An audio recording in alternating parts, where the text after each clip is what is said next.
Hello everyone, welcome back to my YouTube channel. आज हम इस वीडियो में बी ऑनर्स हिस्ट्री का पेपर सॉल्व करेंगे और ये है 2017 का हिस्ट्री का पेपर। जैसे कि आप अपने स्क्रीन पर देख भी रहे होंगे, तो हम 2017 से लेकर के 2021 तक का जो आपका पूरा एंट्रेंस पेपर है हिस्ट्री का, वो सारा कवर करेंगे। और हिस्ट्री की जो प्लेलिस्ट है वो भी आपको, उसका भी लिंक डिस्क्रिप्शन में मिल जाएगा। जो मैंने क्वेश्चंस करा रखे हैं, बहुत सारे क्वेश्चंस जो हैं उसमें के आपको क्वेश्चन पेपर में भी देखने को मिलेंगे।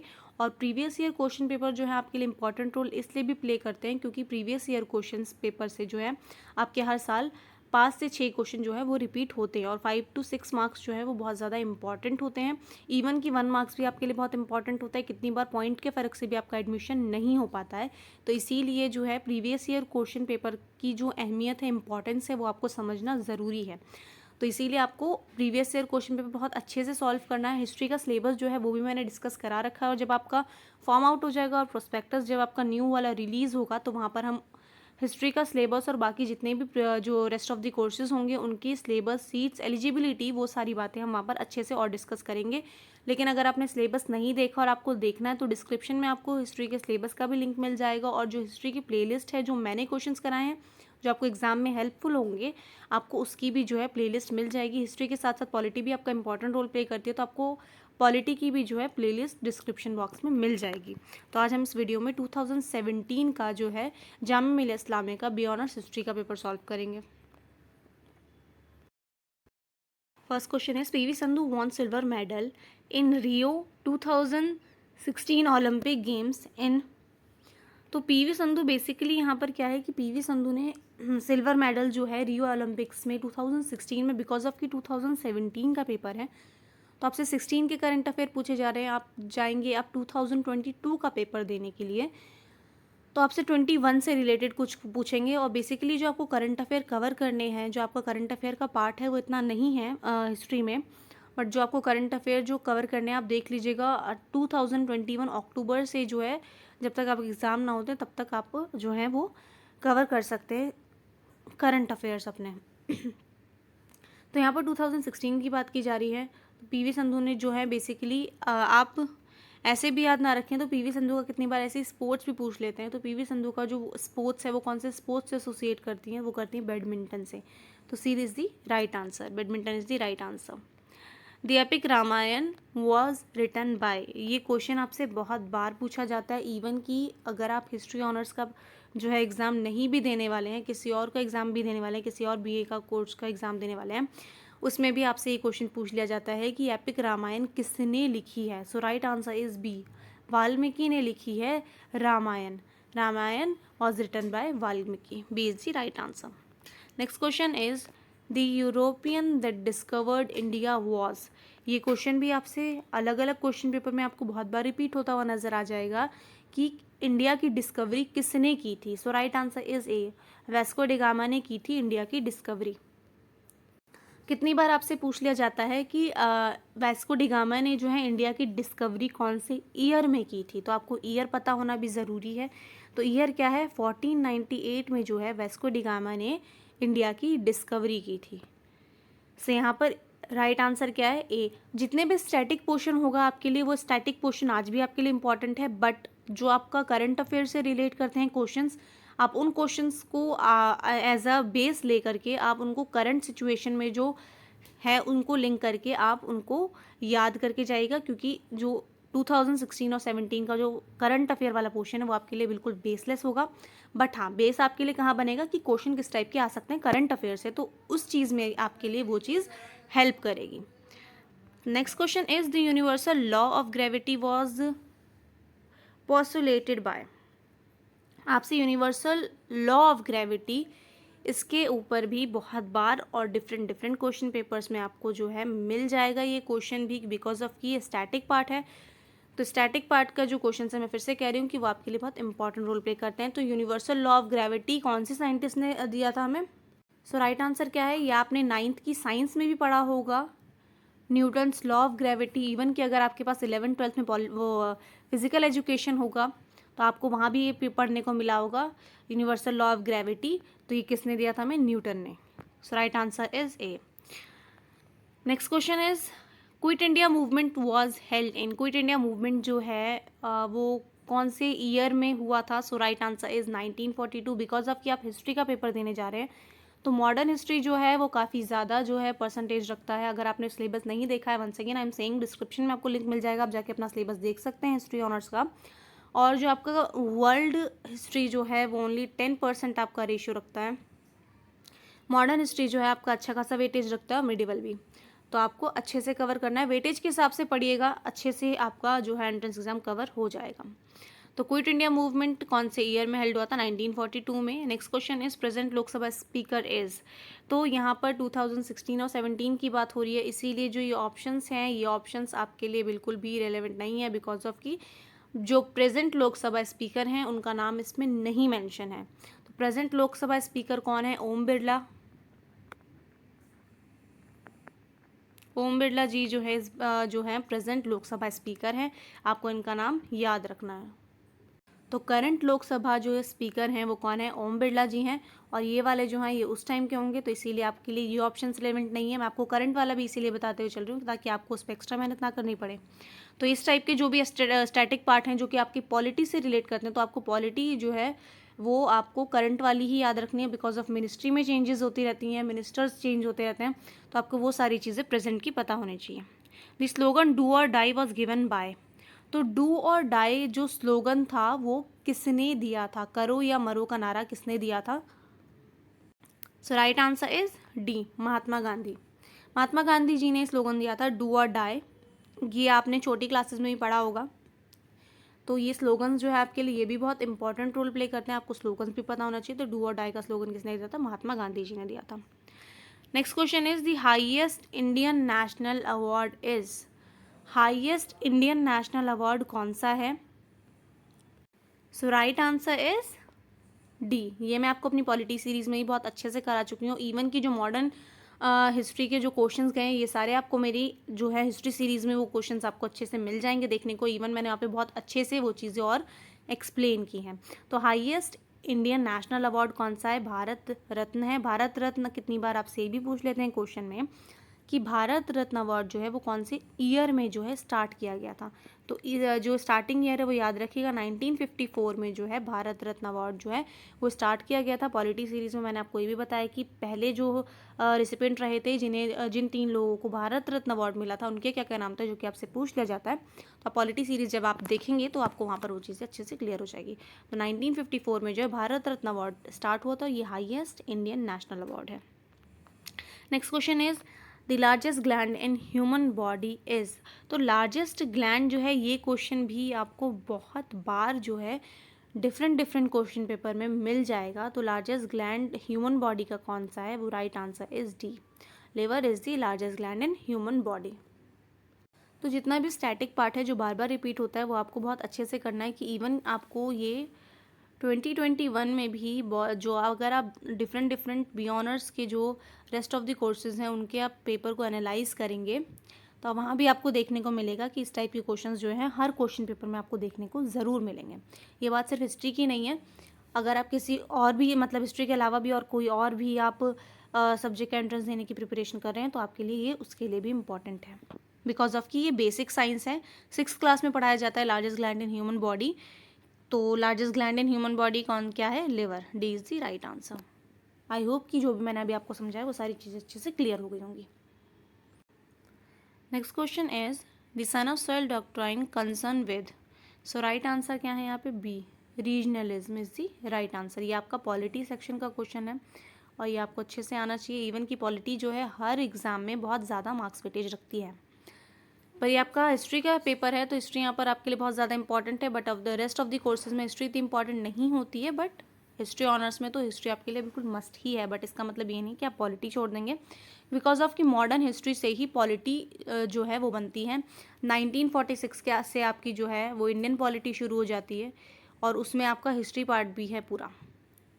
तो आपको पूरा ऐसी मॉडर्न हिस्ट्री जो है वो पूरा अच्छे से ऐसे कवर करना है, बिकॉज ऑफ कि मॉडर्न हिस्ट्री कह लीजिए या फिर वहीं से पॉलिटी निकलती है। 1857 की जो पूरी इस्टेब्लिशमेंट देखेंगे आप तो 1857 से पॉलिटी में भी अगर आपको पढ़ाएंगे पूरा अच्छे से बेसिक तो 1857 से ही स्टार्ट होती है पॉलिटी में और मॉडर्न हिस्ट्री भी।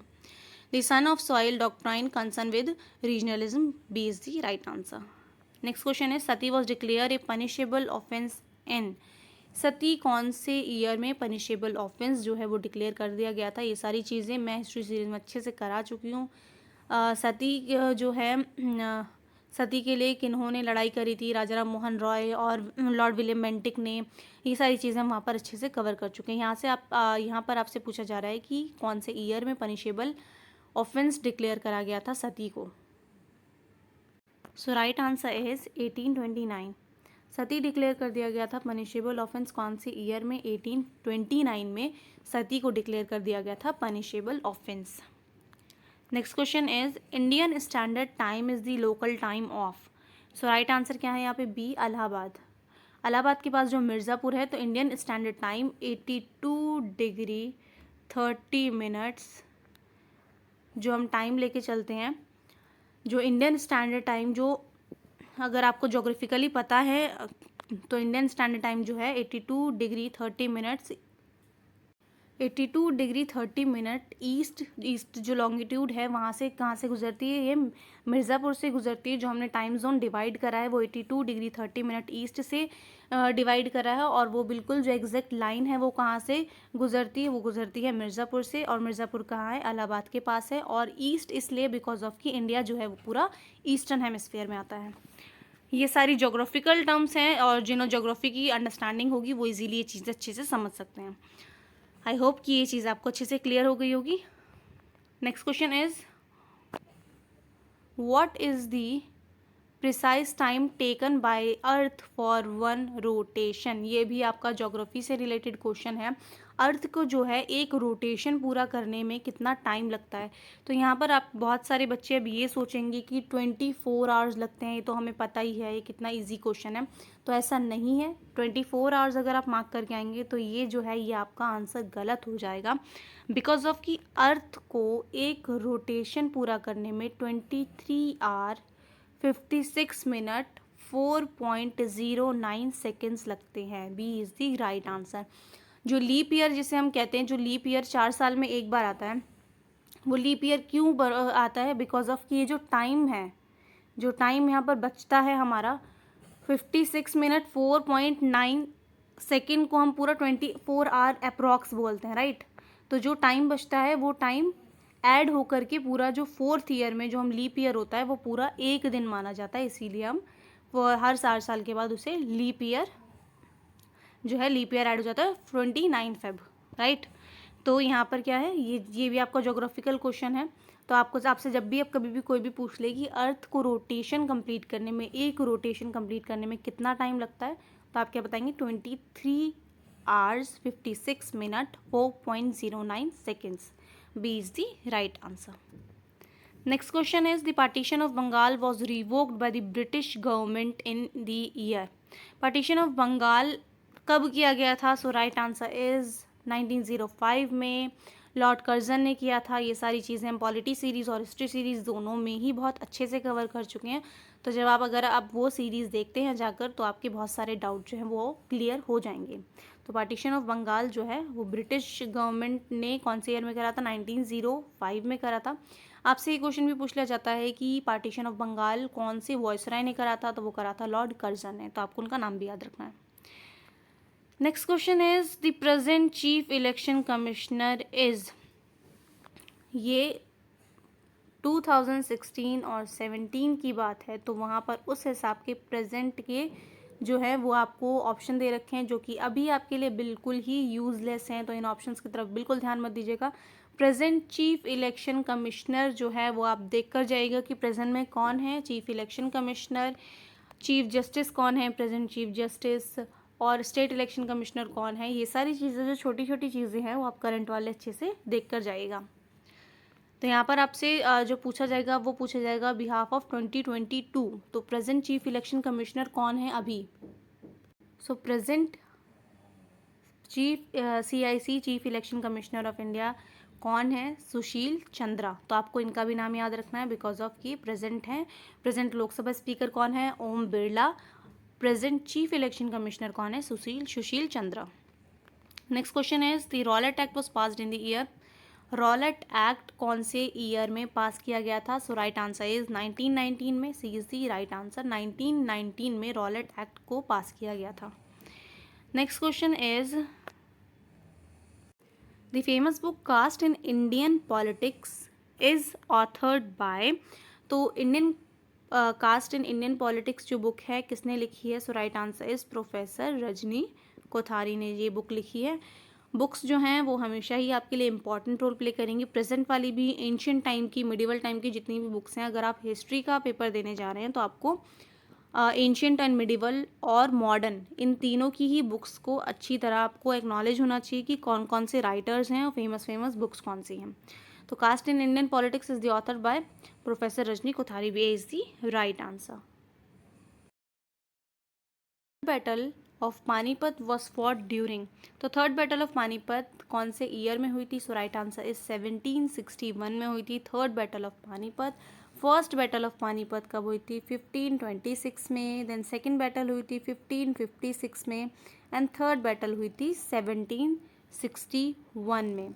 थर्ड बैटल ऑफ पानीपत कब हुई थी? 1761 में। बैटल ऑफ पानीपत आपके लिए बहुत इंपॉर्टेंट है। तीनों बैटल्स में से फर्स्ट, सेकेंड एंड थर्ड में से आपसे कुछ भी पूछ लेते हैं कि फर्स्ट बैटल भी पूछ लेते हैं कितनी बार सेकंड भी पूछ लेते हैं और कितनी बार थर्ड भी पूछ लेते हैं। तो आपको तीनों ही पता होना चाहिए। ये सारी चीज़ें मेरी हिस्ट्री सीरीज में बहुत अच्छे से मैं कवर करा चुकी हूँ। चैनल को अब तक सब्सक्राइब नहीं करा है तो सब्सक्राइब कर दें, बेल आइकन पर प्रेस कर दें ताकि आपको आने वाली हर वीडियो का अपडेट मिलता रहे। Next question is the first Muslim president of Indian National Congress was. तो ये हमने पॉलिटी सीरीज में बहुत बार कवर कराई ये क्वेश्चंस और मैंने बहुत अच्छे से वहाँ पे समझाया भी था। तो पहले Muslim president Indian National Congress के कौन थे? So right answer is C, Badruddin Tyabji. C is the right answer. Next question is the biggest lake in India is. तो बिगेस्ट लेक जो है इंडिया की वो कौन सी है? सो राइट आंसर क्या है यहाँ पे? डी, चिलिका लेक जो है वो इंडिया की बिगेस्ट लेक है। ये आपको याद रखना है बिकॉज ऑफ की स्टैटिक क्वेश्चंस हैं ये सारे। गोबर gas contain mainly which gas. तो ये क्वेश्चन भी आपको बहुत बार देखने को मिल जाएगा क्वेश्चन पेपर्स में। तो गोबर गैस जो है मेनली कंटेन करती कौन सी gas? So right answer is B, methane. Methane gas को कंटेन करती है गोबर गैस।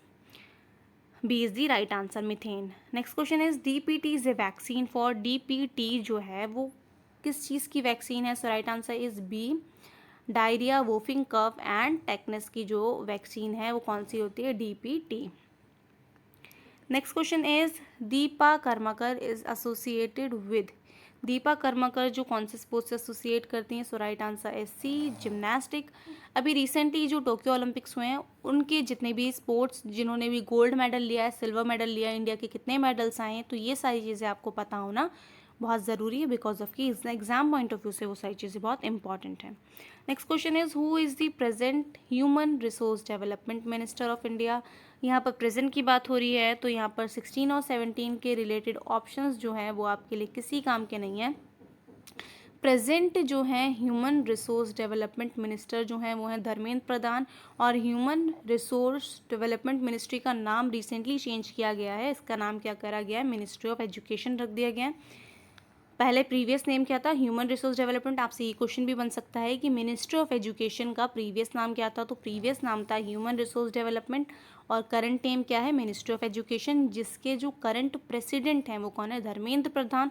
धर्मेंद्र प्रधान से पहले कौन थे? रमेश पोखरियाल निशंक। आई होप कि ये सारी चीज़ आपको अच्छे से क्लियर हो गई होंगी।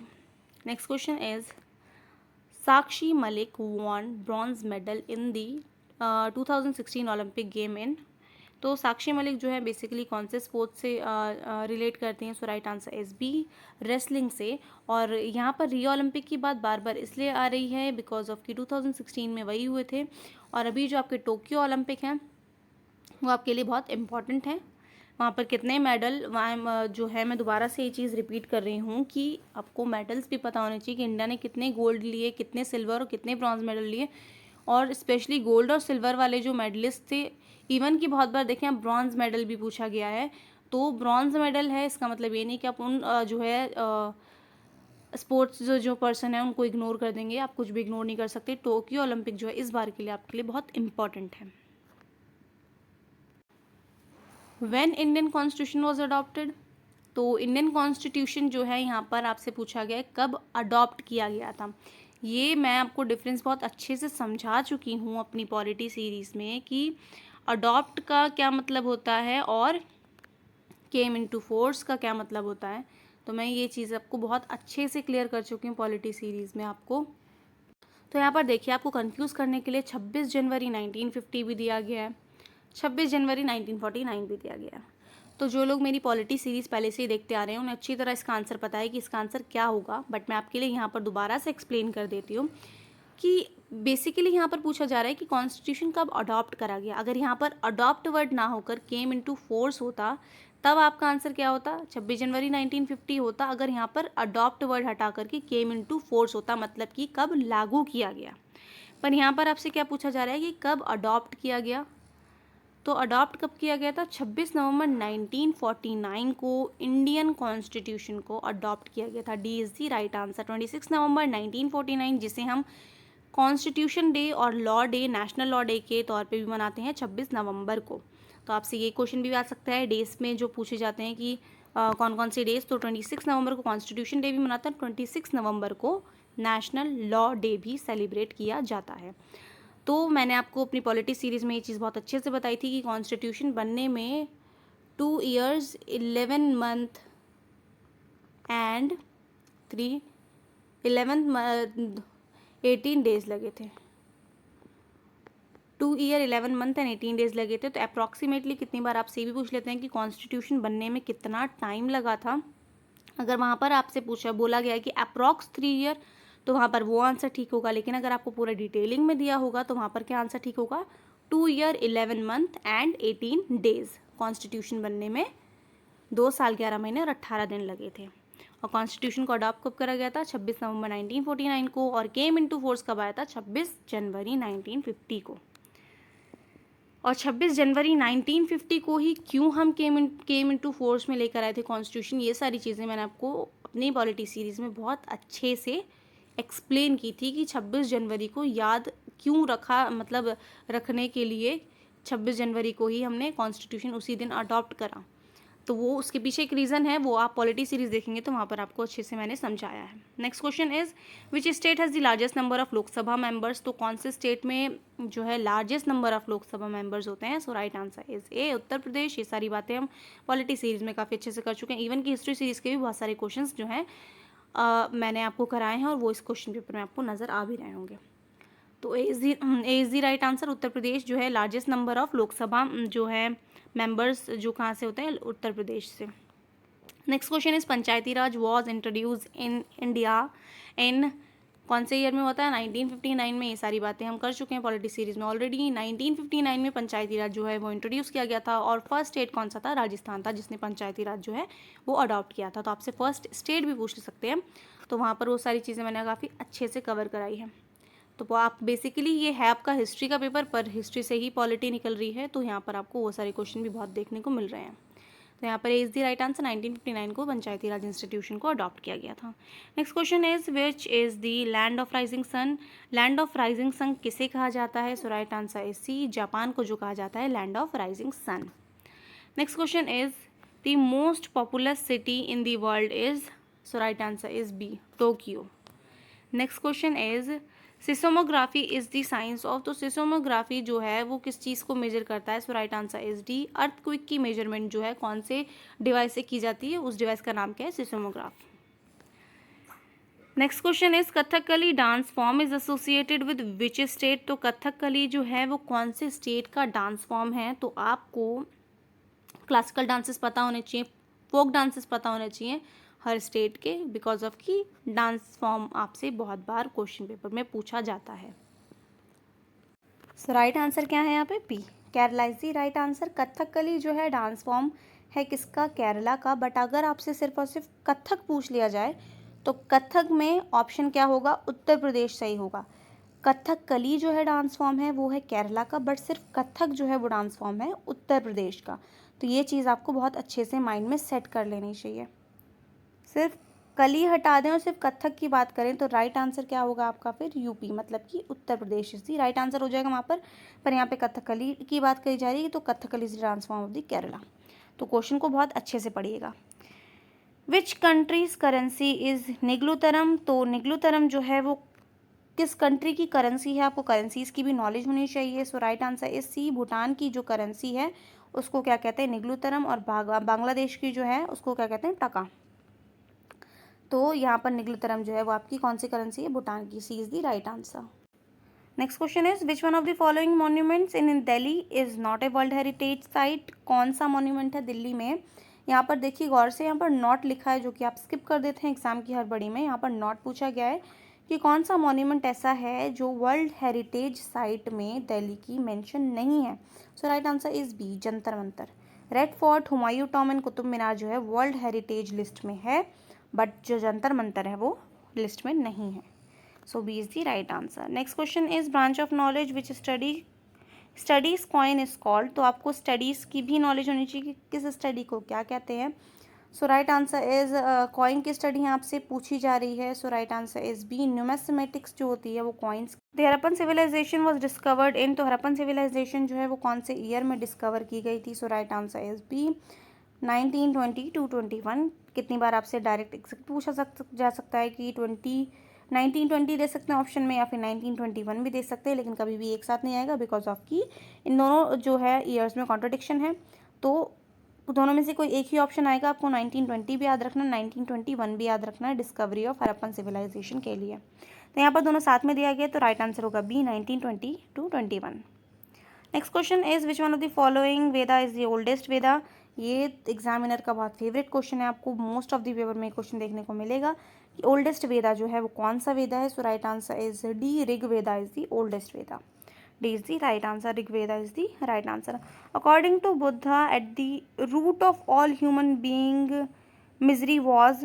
तो अकॉर्डिंग टू बुद्धा सारे ह्यूमन बीइंग की जो रूट्स हैं वो बेसिकली क्या हैं।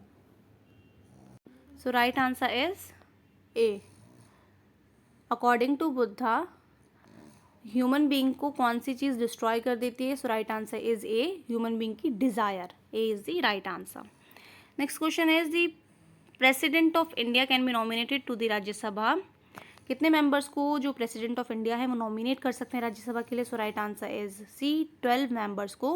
ये सारी चीज़ें पॉलिटी सीरीज में कवर कर चुके हैं इजीली। 12 मेंबर्स को जो है प्रेसिडेंट ऑफ इंडिया नॉमिनेट कर सकते हैं। सो राइट आंसर इज सी।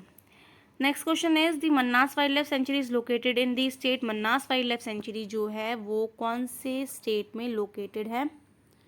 तो मन्नास वाइल्ड लाइफ सेंचुरी कहाँ पर है। So right answer is A, Assam में है Manas wild life sanctuary. A is the right answer. Next question is the earth is, basically यहाँ पर क्या पूछा जा रहा है आपसे, अर्थ का शेप पूछा जा रहा है कि अर्थ का शेप जो है वो स्फेरिकल है या फिर ऑब्लेट स्फेरिकल है, प्रिलेट स्फेरिफाइड है, या फिर इलेप्टिकल है। सो राइट आंसर क्या है यहाँ पर, बी। अर्थ का जो शेप है वो क्या है, इलेप्टिकल है। B is the right answer. या फिर यहाँ पर जियोइड दिया होता तो अर्थ की शेप वहाँ पर जियोइड ऑप्शन सही होता। जियोइड बोल लीजिए, इलेप्टिकल बोल लीजिए, दोनों ही सही होगा। B is the right answer because of जो है कि अर्थ पूरा जो है सर्कल नहीं है, वो जो नॉर्थ पोल और साउथ पोल से थोड़ा सा फ्लैटेंड है, तो उसकी जो शेप होती है वो क्या हो जाती है, इलिप्टिकल या फिर जियोइड कह सकते हैं आप। B is the right answer. Next question is biggest planet is, so biggest planet कौन सा है। So right answer is D, Jupiter planet. Jupiter जो है वो बिगेस्ट प्लैनेट है सोलर सिस्टम का, और हाईएस्ट नंबर ऑफ सैटेलाइट्स जो किसी के पास हैं वो किसके पास हैं, वो भी जुपिटर के पास हैं। तो कितनी बार आपसे ये भी पूछ लेते हैं कि कौन सा प्लैनेट है जो होल्ड करता है highest number of natural satellites, तो वो कौन है, वो भी जुपिटर है, और बिगेस्ट प्लैनेट जो है वो भी जुपिटर है। D is the right answer. यहाँ पर फिर से आपसे करेंसी रिलेटेड एक क्वेश्चन पूछा गया है, real is the currency of. तो बेसिकली जो है करेंसी भी आप पढ़कर जाइएगा एग्जाम में, बिकॉज ऑफ की करेंसी भी आपसे बहुत पूछी जाती हैं। तो rial is the currency of, so right answer is C, Iran की जो करेंसी है उसको क्या कहते हैं, रियाल।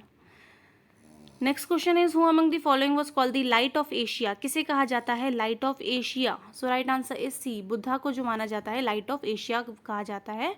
लाइट ऑफ एशिया किसे कहा जाता है, बुद्धा को। C is the right answer. Gautam Buddha को जो है लाइट ऑफ एशिया भी कहते हैं।